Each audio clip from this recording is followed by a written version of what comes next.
Bien, amigas y amigos, como lo han visto, ya está Fernando Santulo en los estudios de Código País para el cierre musical de hoy. Un cierre de lujo tenemos para ustedes. Pero vamos a seguir conversando sobre todo lo vinculado al sistema carcelario. Porque hemos manifestado, bueno, y después de la cárcel, que uno de los grandes problemas, pero de los grandes problemas que surgen todos los días en nuestro país cuando de personas que recuperan su libertad se trata. Y para conversar sobre el tema, le damos la bienvenida a Inés Baucero. ¿Cómo le va, Inés? Bienvenida. Muchas gracias, buenas noches. Les agradecemos la invitación. Un gusto, de la Dirección Nacional del Liberado, y Pablo López, 27 años, que estuvo recluido en Canelones y que hoy estudia y trabaja. Pablo, ¿es así? Sí, es así. Bueno, bienvenido. Bienvenido. Muchas gracias. Bueno, siempre nos preguntamos un poco qué fue lo que pasó y qué está pasando ahora. En tu caso, Pablo, brevemente un poco de tu historia. Tú estuviste preso, ¿cuánto tiempo?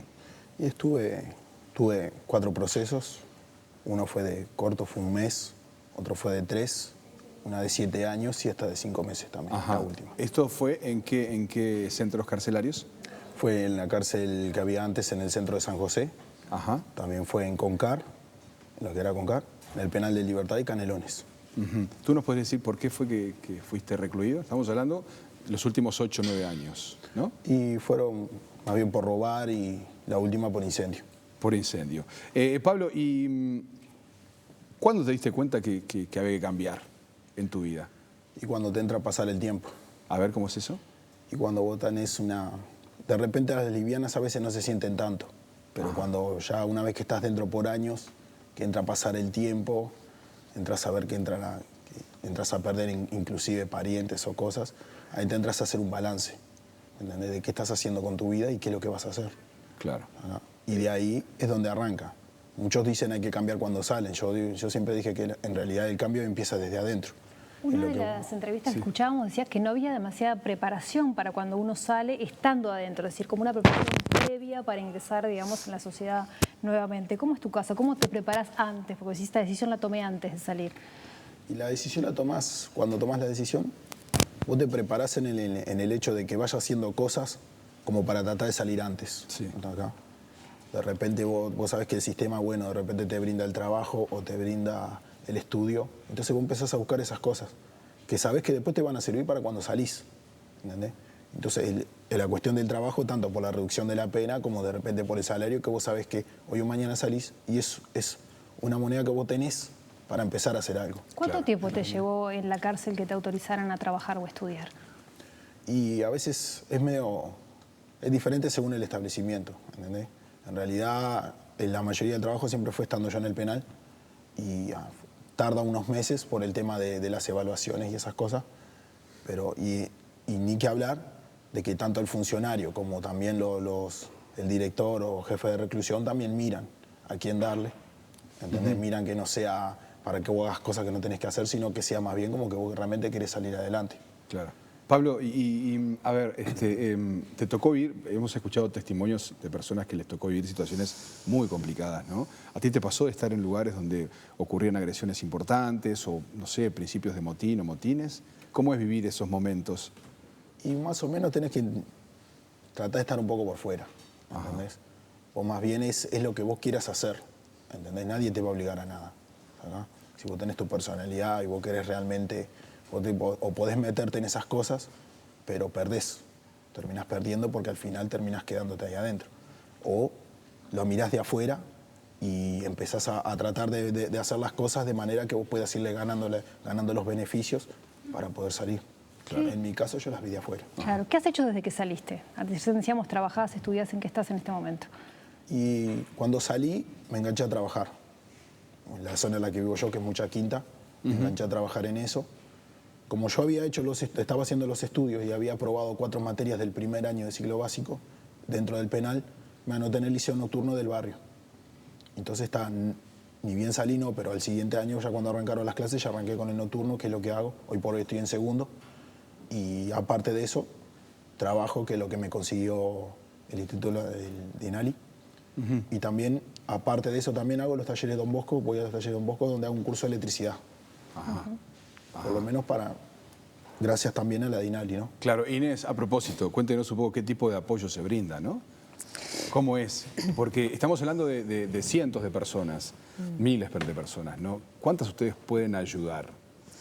Bueno, son procesos, Sí. probablemente varios. En lo que va del año ya hemos tenido, desde enero a la fecha, pasaron por el establecimiento 950 personas, de las cuales eso implica varias intervenciones o algunos que vienen solamente por un problema administrativo que se resuelve, como puede ser la gestión de la cédula de identidad o la orientación hacia otros lugares donde quieran ir. En términos generales, lo que nosotros proponemos es que hacerle una presentación a la persona que viene. No se olviden que a la institución nuestra llegan las personas liberadas, sí, libres. Llegan por propia voluntad, nadie los manda. Entonces, las relaciones siempre son distintas, ¿verdad? Sí. Ahí hay un núcleo de técnicos que se ocupan de recibirlo, de discutir y conversar cuál fue la historia, cuál es el motivo de acercamiento, cuáles serían las perspectivas, a qué está dispuesto, ¿no? Porque acá necesitamos, para reinsertar a estas personas, necesitamos 3 re que para nosotros son muy importantes. A ver. Que la persona se reconsidere, que quiera pensarse, que quiera hacer esa evolución que planteaba Pablo de poder querer salir. Es muy importante eso, ¿no? Lo que yo siento y lo que yo quiero hacer de mi vida. Que tenga algún aspecto de rehabilitación, esto si la hizo privación de libertad, o si está dispuesto a hacerlo a la salida y bueno, buscar los mecanismos, las articulaciones con la educación, a través de convenios. Este año logramos un convenio muy interesante con Don Bosco y tenemos gente capacitándose. Y después de eso, la tercera re, que es fundamental, que es la reinserción. Y la reinserción depende de todos nosotros, ¿no? A ver, por ejemplo, ¿a qué se refiere concretamente? Nosotros tenemos convenios por la ley de pasantías con organismos públicos. Con los privados muy pocos. Y esto tiene que ver con esta historia de que obviamente yo podré tomar una persona que tiene antecedentes, qué me va a pasar, la inseguridad, correré riesgos, ¿verdad?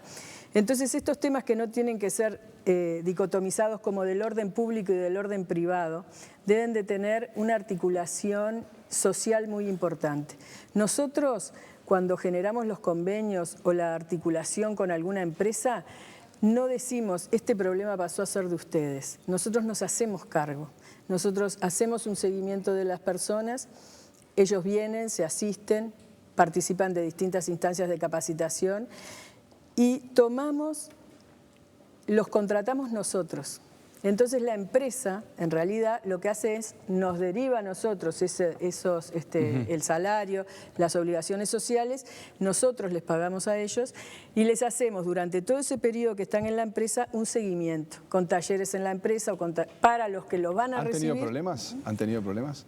Mayoritariamente no hemos tenido problemas. Como en todo trabajo, hay alguno que no se adapta o que se desubica y se sanciona o se retira del trabajo. Claro. Y de esas 950 personas que mencionabas recién pasaron, por ejemplo, el año pasado allí por la Dirección Nacional del Liberado, ¿cuántas efectivamente logran insertar, por ejemplo, a nivel laboral? Y pocas, porque tenemos pocas propuestas, tenemos pocas ofertas. Es muy importante entender que esto forma parte de todos nosotros. Hoy cuando recién hablaban de que desde adentro se hacen direccionamientos hacia la concreción de delitos y demás, ¿no? Hay todo un mercado que obstaculiza el creer en esta población también, ¿no? Y del cual nosotros no debemos de sentirnos como ajenos. Un elemento que es muy importante es, bueno, nosotros creemos, lo pusieron preso, ¿no? No, porque puede ser corto, puede ser largo, ¿no? Y claro, el porcentaje que nosotros tenemos es 24 años de edad.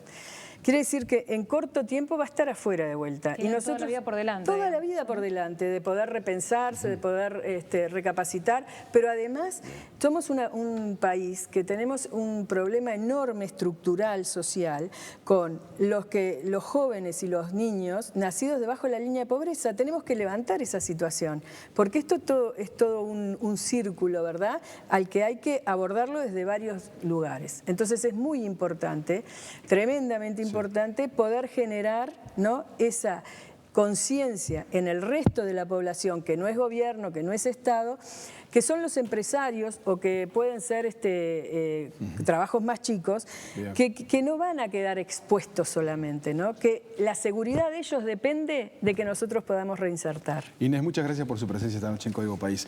Pablo, el rol de tu familia en todo esto. Fundamental. Porque hoy hablábamos acerca de la persona que sale de la cárcel y no lo espera nadie. Lo hablábamos fuera de micrófono, ¿no? La importancia de que alguien lo esté esperando a uno. ¿Qué rol juega en eso? Y es fundamental porque... Es más compromiso, ¿no? Más compromiso para ti. Es más compromiso y es un inicio, ¿entendés? Porque es como te decía hoy, no es lo mismo el que sale, que la familia le abre una puerta, vos llegás, entre que salís llegás a las 10, 11 de la noche, ¿entendés? Tenés donde bañarte, tenés donde comer, donde dormir, ¿entendés? Y después ahí vos ya sabés que vas tranquilo buscando, sea un trabajo, sea lo que vayas a hacer, lo vas haciendo tranquilo. Otra cosa es el que no tiene nada. Porque el que no tiene nada, ya una vez que pisa la calle tiene que pensar dónde va a dormir, qué va a comer. A veces va a los albergues están mal, porque en realidad los albergues están mal, ¿entendés? Y de repente, a veces con suerte, sale, va al patronato, o a la DINARI mejor dicho, ¿entendés? Y ahí se le va abriendo las puertas.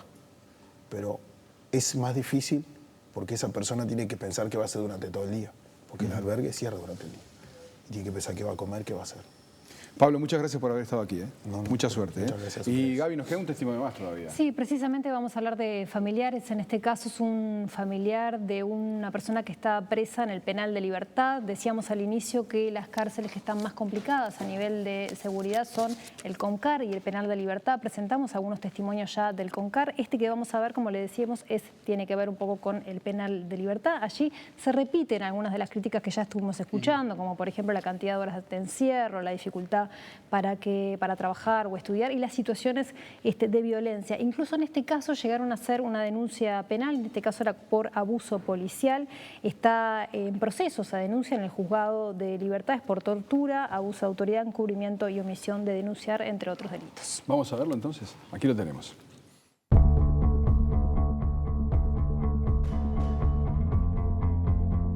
En las celdas, si bien la mayoría tienen de a 2, a comparación de otras cárceles, pero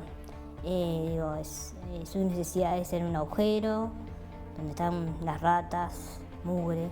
¿Cómo es el régimen en el que se encuentran? ¿Qué hacen durante el día? Después de 3 años y medio, le dieron la oportunidad de estudiar.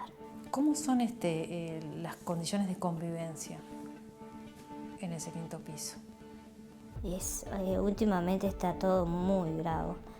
El hecho de que la medicación los tiene a todos muy alterados, porque dan medicación abiertamente.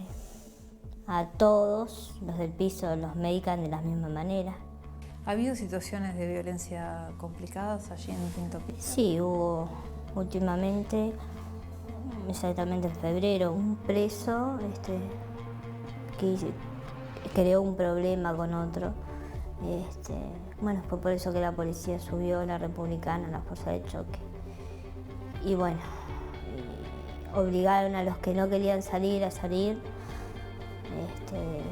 golpeándolos, rompiéndole todo lo que tengan dentro de la celda, pues le destrozaron todo a todos. ¿Hicieron la denuncia? Una denuncia penal, exacto. ¿Cuántas personas resultaron lesionadas ahí, más o menos? Y la gran mayoría, de 25 personas, 30.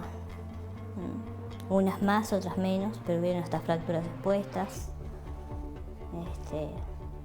Muchos balazos de cerca. Palos. ¿Balas de goma? De goma y dicho por ellos mismos que en las estructuras, en las paredes, habían balas, pero que no eran de goma. Eran balas letales.